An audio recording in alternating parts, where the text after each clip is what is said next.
If you are pulled over in Massachusetts and the police suspect that you've been drinking, they are going to ask you, obviously, if you have been drinking. Now, they usually do this twice. They'll ask you at the initial stop, when they pull you over, they'll ask, where are you coming from and have you been drinking? Now, most people anticipate this. And if people have been drinking, they very often simply minimize how much they've been drinking. So they'll say they've had a couple of beers or a glass of wine or something like that. Now, usually, the officer will not keep repeating the question or insist that the person's lying or anything like that.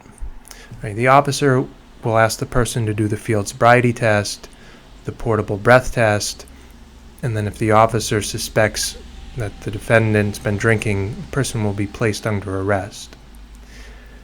The person will then be brought to the police station. Now, when you go into the police station, if you're under arrest, you're brought into the booking room, and the police will read a whole number of rights to you as soon as you enter the booking room.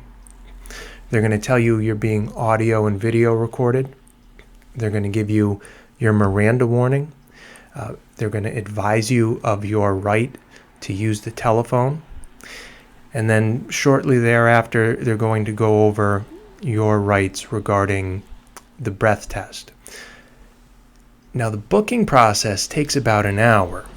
And somewhere along the way, maybe 20, 30 minutes after you've been given your Miranda warning, the police are going to have to itemize or inventory your personal items.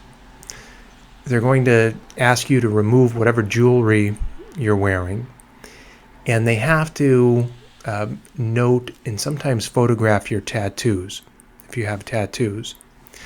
So when they're doing this, when they're going through your personal stuff, they'll try to make small talk with you, maybe even say something flattering like they like the jewelry or they like your tattoo, or they'll show interest in some of this stuff. And they'll get you to chat with them. And then they will, for a second time, in sort of a conversational way, say, how much were you really drinking tonight? Or what's the real story? Or something like this. Now, this catches people off guard, all right? Their guard is down, and about a third of the time they'll say, yeah, I knew I had too much, or I actually drank 4 drinks, not 2, or something like that. Now, this is not said in confidentiality. You've been given your Miranda warning. The officer is not your friend. He may be a nice person, but he's doing this to trick you.